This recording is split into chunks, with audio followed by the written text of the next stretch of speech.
नमस्कार दोस्तों, कौटिल्य बलरामपुर के डेली न्यूज़ एनालिसिस में आपका स्वागत है। आइए देखते हैं आज की पहली न्यूज़। 26 जुलाई 2023 का पहला न्यूज़ क्या है। द्रौपदी मुर्मू नई दिल्ली में राष्ट्रीय भूविज्ञान पुरस्कार 2022 प्रदान करेंगी। राष्ट्रीय भूविज्ञान पुरस्कार 2022 भारत की राष्ट्रपति द्रौपदी मुर्मू द्वारा नई दिल्ली में प्रदान किए जाएंगे। 1966 में स्थापित राष्ट्रीय भूविज्ञान पुरस्कार उन असाधारण व्यक्तियों और संगठनों के लिए मान्यता और प्रशंसा का प्रतीक है जिन्होंने भूविज्ञान के क्षेत्र में उत्कृष्टता, समर्पण और नवाचार का प्रदर्शन किया है। पुरस्कार खनिज खोज और अन्वेषण, बुनियादी भूविज्ञान, अनुप्रयुक्त भूविज्ञान और खनन, खनिज लाभकारी और सतत खनिज विकास के क्षेत्र में प्रदान किए जाते हैं। लाइफ टाइम अचीवमेंट के लिए राष्ट्रीय भूविज्ञान पुरस्कार डॉक्टर ओम नारायण भार्गव को प्रदान किया जाएगा।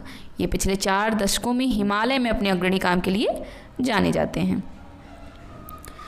प्रश्न क्या बनेगा। भारत की राष्ट्रपति द्रौपदी मुर्मू द्वारा लाइफ टाइम अचीवमेंट राष्ट्रीय भूविज्ञान 2022 का पुरस्कार किसे प्रदान किया जाएगा, तो डॉक्टर ओम नारायण भार्गव को। नेक्स्ट न्यूज़ कौन सी है। केंद्रीय मंत्री अनुराग ठाकुर ने 8वें और 9वें सामुदायिक रेडियो पुरस्कार प्रदान किए। एक और पुरस्कार 2 दिवसीय क्षेत्रीय सामुदायिक रेडियो सम्मेलन के उद्घाटन सत्र के दौरान केंद्रीय सूचना और प्रसारण मंत्री अनुराग ठाकुर ने 8वें और 9वें राष्ट्रीय सामुदायिक रेडियो पुरस्कार प्रदान किए। पुरस्कार विजेता सामुदायिक रेडियो स्टेशन हरियाणा, बिहार, उड़ीसा, उत्तर प्रदेश, उत्तराखंड, तमिलनाडु, राजस्थान राज्यों में स्थित हैं। पुरस्कार प्रथम और द्वितीय होते हैं और तीसरा पुरस्कार क्रमशः 3 पुरस्कार हैं। पहला 1 लाख, दूसरा 75,000 और तीसरा 50,000 रुपये का। CRS है क्या। सामुदायिक रेडियो प्रसारण में एक महत्वपूर्ण तीसरा स्तर है जो सार्वजनिक सेवा रेडियो प्रसारण और वाणिज्यिक रेडियो से अलग है। सामुदायिक रेडियो स्वास्थ्य, पोषण, शिक्षा, कृषि आदि से संबंधित मुद्दों पर स्थानीय आवाज़ों को प्रसारित करने के लिए समुदायों को एक मंच प्रदान करता है।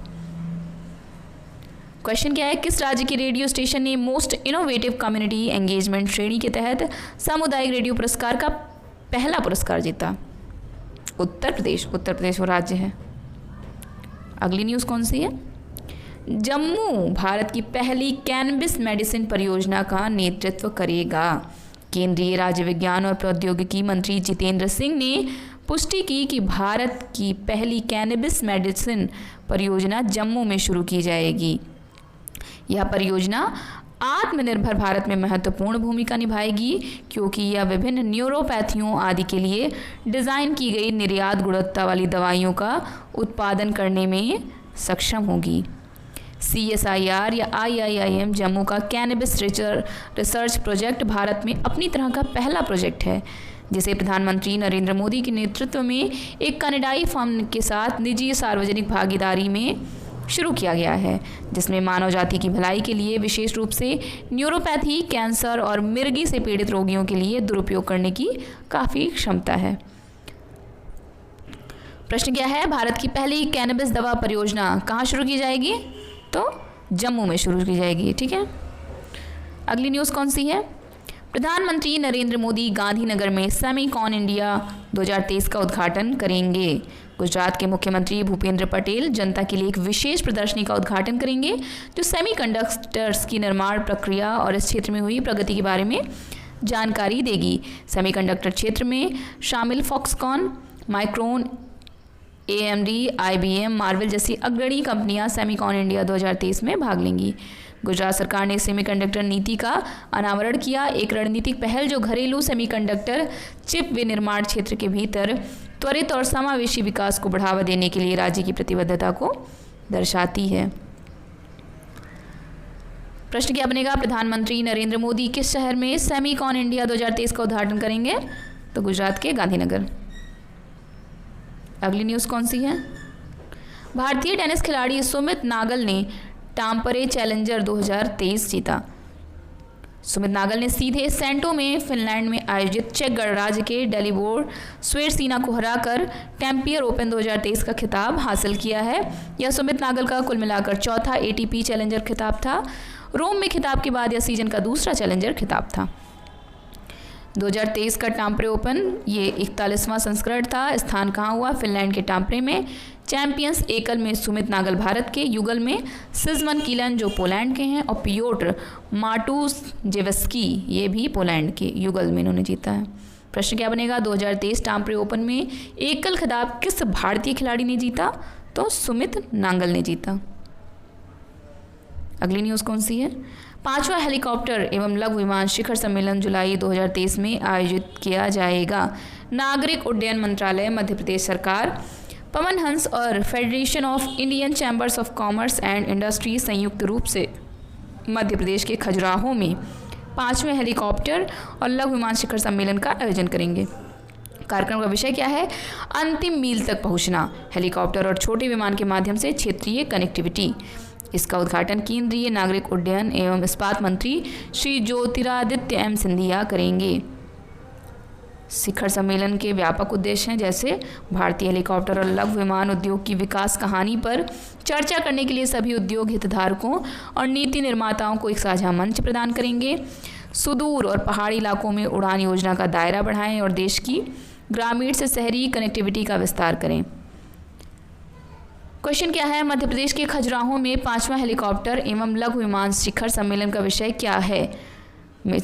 विषय क्या है? अंतिम मील तक पहुंचना, हेलीकॉप्टरों और छोटे विमानों के माध्यम से क्षेत्रीय कनेक्टिविटी को बढ़ावा देना। अगली न्यूज़, ऑस्ट्रेलिया के पूर्व विकेट कीपर ब्रायन टेबर, ये ब्रायन टेबर हैं ऑस्ट्रेलिया के पूर्व विकेट कीपर, इनका 83 वर्ष की आयु में निधन हो गया। उन्होंने 1966 से 1970 के बीच ऑस्ट्रेलिया के लिए 16 टेस्ट मैच खेले थे। उन्होंने इंग्लैंड, भारत और वेस्ट इंडीज़ के खिलाफ भी खेला था।